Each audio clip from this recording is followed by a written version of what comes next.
Season 2 के पहले part में हमने देखा था अंकल फेस्टर ने वेडनेसडे को विलो हिल घुसने में मदद की, जहां उसने पता लगाया कि जिस लोइस की वह तलाश कर रही थी वह कोई इंसान नहीं बल्कि long term outcast integration study का एक्रोनिम था। वेडनेसडे मेंटल असाइलम में घुस जाती है और सारी सिक्योरिटी की ऐसी की तैसी कर देती है। उस मेंटल असाइलम का ओनर वहां एक सीक्रेट बेसमेंट बनाकर आउटकास्ट की मौत को नकली दिखाकर उनकी शक्तियों का गलत इस्तेमाल कर रहा था। उसी ताकत की मदद से वो खुद को एक आउटकास्ट में बदलकर अपनी बेटी को एलियन बना देना चाहता था, लेकिन जैसे ही वो खुद को आउटकास्ट में बदल रहा था सब गड़बड़ हो गया। उसकी बेटी ने हालात को संभालने की कोशिश की, लेकिन वेडनेसडे जहाँ जाती है वहाँ सब ठीक कैसे रह सकता है। ये सारा प्रोसेस डॉक्टर फेयरबर्न की असिस्टेंट जूडी के अंडर में हुआ, जो इस पूरे प्रोसेस की मास्टरमाइंड साबित हुई। उसका मकसद अपने पिता का काम कंटिन्यू करना था। जैसे ही चीजें बिगड़ने लगी, फेस्टर ने अपनी शक्ति का इस्तेमाल करके एक ब्लैकआउट कर दिया, जिससे विलो हिल के पेशेंट्स में अपराइजिंग हो गई। उसी मेंटल असाइलम में टेलर भी था। इस उथल पुथल में जो वेडनेसडे और फेस्टर ने पैदा की थी, टायलर ने फुल हाइड रूप धारण कर लिया और ऐसा लग रहा था कि उसने मैरिलिन थॉर्नहिल को मार दिया। उसे मौका मिलते ही उसने वेडनेसडे पर हमला किया और उसे मारने की कोशिश में खिड़की से बाहर गिरा दिया। उसी वक्त इनिड ने पुलिस को कॉल कर दिया।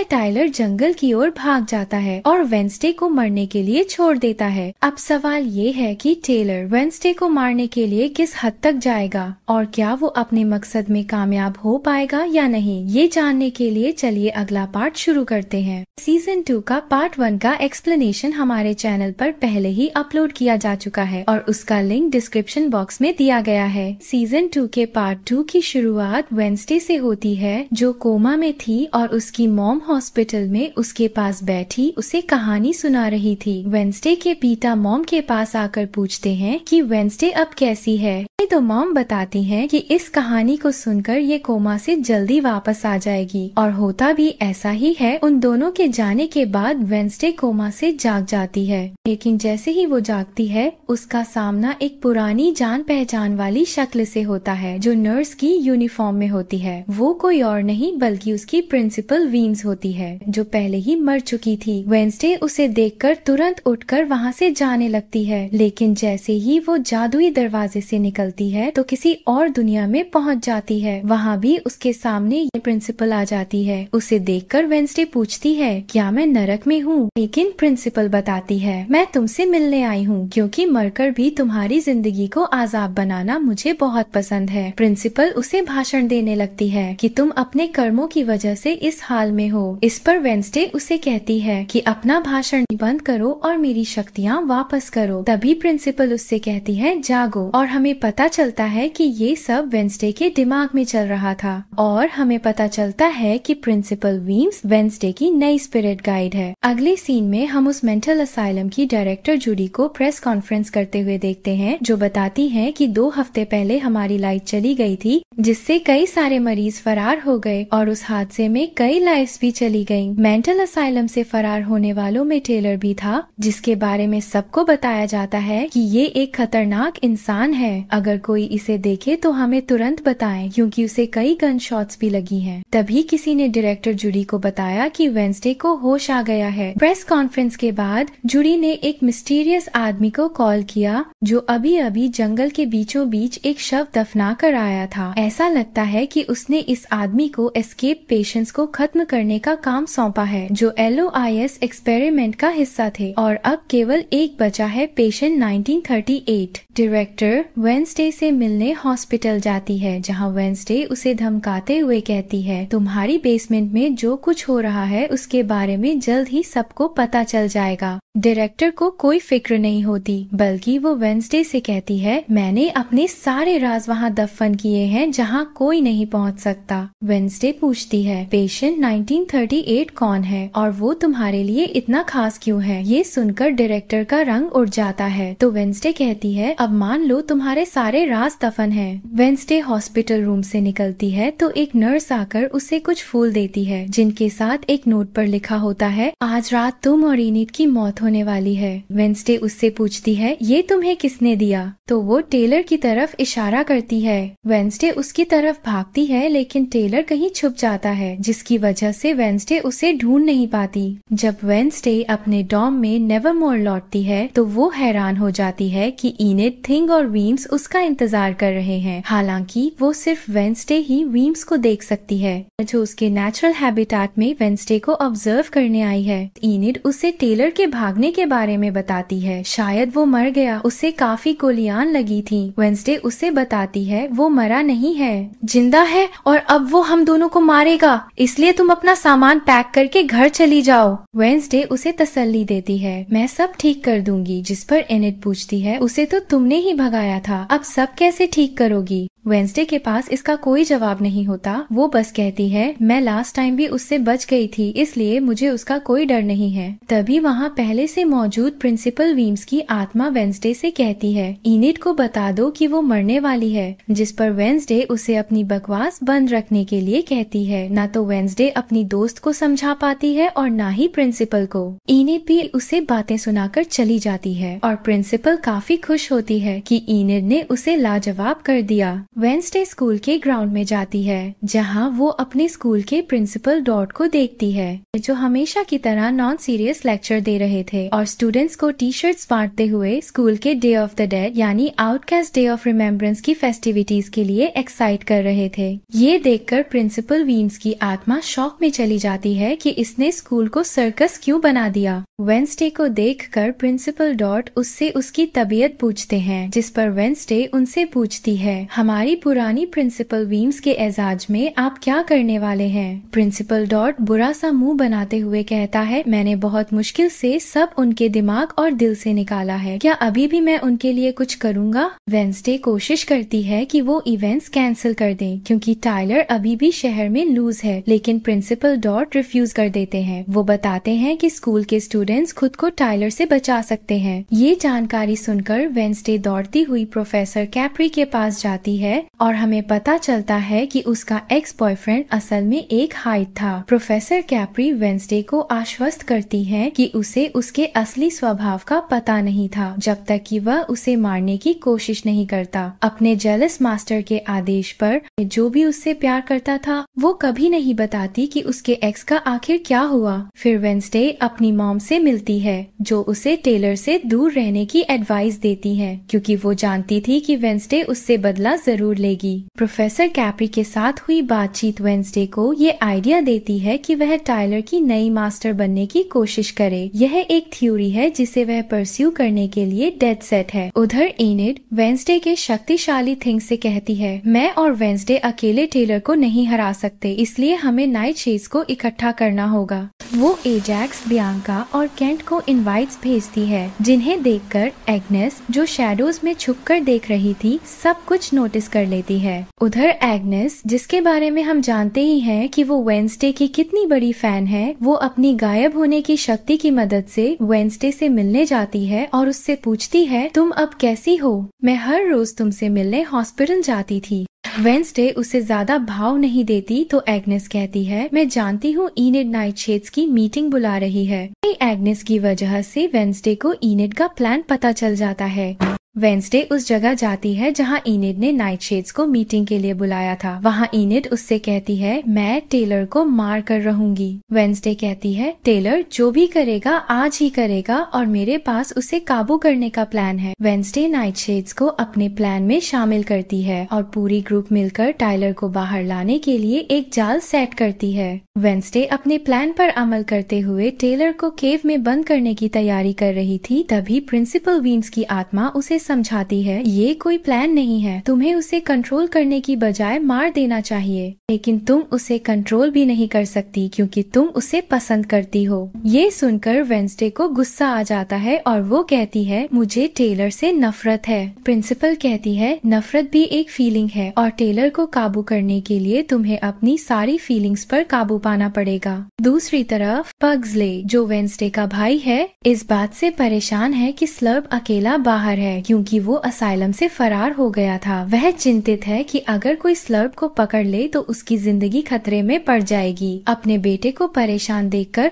गोमेज अपने बेटे की मदद करने का प्रस्ताव देता है कि वह स्लर्प को ढूंढने में उसकी मदद करे। पिलग्रिम वर्ल्ड में आउटकास्ट डे ऑफ रिमेम्बरेंस के इवेंट के दौरान पग्सले स्लर्प को ढूंढ लेता है। अब स्लर्प लगभग इंसान जैसा दिख रहा था और बोल भी सकता था, क्योंकि उसने जो ब्रेन्स खाए थे उनसे उसे जिंदगी लौट आई थी। जैसे ही पुलिस उनके चारों तरफ घेराबंदी कर देती है, स्लर्प पग्सले से मदद मांगता है ताकि वह भाग सके और उसे दूसरी जिंदगी का मौका देने के लिए धन्यवाद देता है। टेलर जैसे ही वेंसडे को धमकी दी थी उसे पूरा करने के लिए उस जगह पहुंचता है जहां वेंसडे और इनिड नाइटशेड्स के साथ टेलर का इंतजार कर रही थी। वह किसी तरह इनिड तक पहुंच जाता है जो अकेली थी और उसे देखकर भागने लगती है। एक जगह पहुंचकर इनिड रुक जाती है और टेलर पर गन तान लेती है। तभी वहां छुपे सभी लोग बाहर निकल आते हैं और उसे घेर लेते हैं। टेलर को काफी गुस्सा आता है जिससे उसका रूप बदलने लगता है और देखते ही देखते वह एक हाइड बन जाता है। वेंसडे उस पर अटैक करने जाती है तो वह उसे धक्का देकर दूर गिरा देता है। फिर वह इनिड पर अटैक करने लगता है तो वेंसडे उसे रोकने की कोशिश करती है। वेंसडे टेलर से कहती है, मैं जानती हूँ तुम यहाँ मेरे लिए आए हो, मैं तुमसे प्यार करती थी, लेकिन हम दोनों जानते हैं हम कभी एक नहीं हो सकते थे, इसलिए आज से मैं तुम्हारी मास्टर हूँ। जैसे ही ऐसा लगता है कि वेंसडे टाइलर की नई मास्टर बनने में सफल हो जाएगी, उसी समय एक और हाइड कब्रिस्तान में घुस आता है और टाइलर को पटक देता है।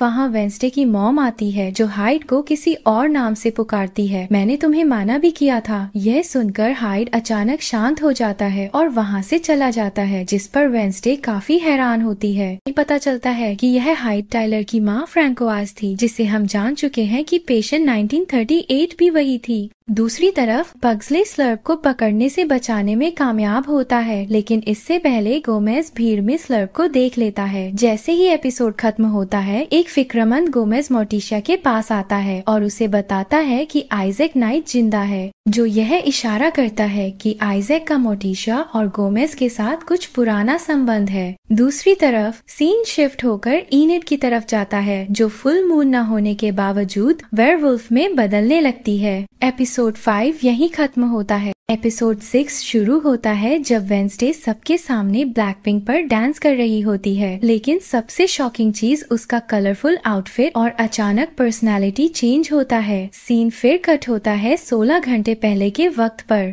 हम वापस जाते हैं उस वक्त के तुरंत बाद जब हाइड ने नेवरमोर पर अटैक किया था। वेंसडे, मोर्टिशिया, गोमेज और इनिड डॉट और शेरिफ से मिलते हैं। शेरिफ को सुन के शॉक होता है कि फ्रैंकोइस जिंदा है और वो टाइलर की मॉम है। अब टाउन में 2 हाइड्स घूम रहे हैं। वेंसडे जब प्रिंसिपल के ऑफिस से बाहर निकल रही थी, प्रोफेसर ऑर्लॉफ उन्हें रोकते हैं। वेंसडे फ्रैंकोइस के बारे में पूछती है। प्रोफेसर ऑर्लॉफ बताते हैं कि फ्रैंकोइस का एक भाई था जिसका नाम आइजैक था और उनके हिसाब से आइजैक डा विंची और अगस्टस के सबसे ब्रिलियंट मेंटीज में से एक था। आइजैक ने प्रोफेसर ऑर्लॉफ को जिंदा रहने में मदद की थी। प्रोफेसर बताते हैं कि आइजैक को लोगों की परवाह कभी नहीं थी, बस साइंस में दिलचस्पी थी। दुर्भाग्य से आइजैक लैब एक्सप्लोजन में मर गया, लेकिन उसका बॉडी कभी नहीं मिला। वेंसडे प्रोफेसर से बात करके स्लर्प के बारे में सोचती है और तुरंत पग्सले के पास जाती है और उसके ज़ॉम्बी पेट के बारे में सब जानने की इंसिस्ट करती है। पग्सले कहता है कि स्लर्प हमेशा के लिए जा चुका है, लेकिन इस बारे में डैड को मत बताना। वेंसडे उसे बताती है कि उसका नाम आइजैक है। उसका भाई उसे समझाता है कि स्लर्प को बस एक मौका चाहिए था, अब उसे शांति से जीने दो। वेंसडे उसे काफी बातें सुना देती है, जिस पर वो अपनी जेब से एक पिक्चर निकालता है जो स्लर्प की जेब से गिरी थी। वो वेंसडे को फ्रैंकोइस की पिक्चर दिखाता है जो आइजैक ने गलती से गिरा दी थी। वेंसडे एग्नेस को आदेश देती है कि वो आइजैक के बारे में जांच करे। इसी बीच टाइलर एक बिस्तर से बंधा हुआ उठता है। उसकी माँ बताती है कि उसे इस तरह रखना जरूरी है। टाइलर शुरुआत में विरोध करता है, लेकिन आखिरकार मान जाता है। हालांकि जैसे ही वो मुड़ती है, वह चुपके से खून खांसती है। स्कूल में इनिड ब्रूनो से झूठ बोलती है कि पिछली रात क्या हुआ था। वह नोट करती है कि हाल ही में ब्रूनो को उसकी माँ से कई कॉल्स आ रही हैं। हालांकि वह अपने परिवार की परेशानियों के बारे में बात करने करने से मना कर देता है। कैप्री बीच में आती है और इनिड से निजी तौर पर बात करना चाहती है। वह चिंता जताती है और इनिड से कहती है, मैंने देखा कल तुम वेयरवुल्फ में बदल गई थी। इनिड यह सुनकर डर जाती है कि अब सबको इसके बारे में पता चल जाएगा, लेकिन कैप्री उसे तसल्ली देती है कि हम कोई रास्ता निकाल लेंगे।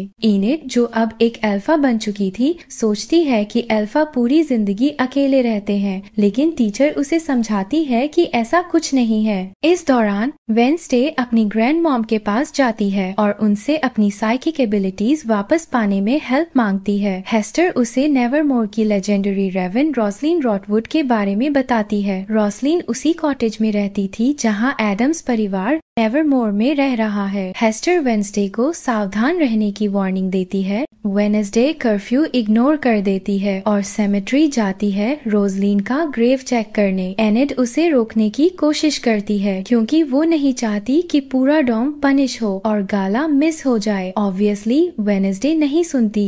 वेडनेसडे कब्रिस्तान जाकर अपनी नानी की बताई हुई ग्रेव पर लिखा स्पेल पढ़ती है और रोसलिन से मिलती है। रोसलिन वार्न करती है कि वेडनेसडे की एरोगेंस उसकी अनडूइंग होगी। वेडनेसडे टेम्परेरी साइड मांगती है, कहती है कि मुझे आपकी हेल्प चाहिए स्लर्प और उसकी बहन को ढूंढने के लिए। वेडनेसडे आत्मा की बातें मानकर अपना हाथ एक कैंडल पर रखती है। आत्मा उसे कहती है कि हाथ पीछे मत हटाना वरना इसकी कीमत तुम चुकाओगी। इनिड जल्दी से वेडनेसडे को ढूंढने जाती है और उसे वापस खींचती है, लेकिन तब तक वेडनेसडे इंस्क्रिप्शन रिसाइट कर चुकी होती है। नेचुरली विजन इंटरप्ट हो जाता है। इनिड घबराने लगती है, लेकिन वेडनेसडे शांत रहती है। वह इनिड से कहती है कि थोड़ी चुप्पी बनाए रखो, लेकिन यह करना आसान नहीं होता। दोनों बाहर जाती हैं। इनिड रंगों वाली कॉफी पीती है तो एग्नेस कहती है कि उसे रंगों से एलर्जी है, लेकिन इनिड उसकी बात को नजरअंदाज कर देती है। एग्नेस उसके व्यवहार पर काफी हैरान होती है, इसलिए वह दोबारा उससे बात करने की गलती नहीं करती, लेकिन इनिड की बात न मानने की वजह से उसे असल में एलर्जी हो जाती है। इनिड को एहसास होता है कि वेडनेसडे सच में रंगों से एलर्जिक है। मोर्टिशिया उसे रेमेडी देने में मदद करने की पेशकश करती है और कुछ अजीब महसूस करती है। उधर इनिड के शरीर में मौजूद वेडनेसडे एक बार फिर कब्रिस्तान जाती है, जहां वह फिर से मंत्र पढ़ने लगती है, लेकिन एक्स प्रिंसिपल की आत्मा उसे कहती है, तुम एक बार फिर गलती दोहरा रही हो।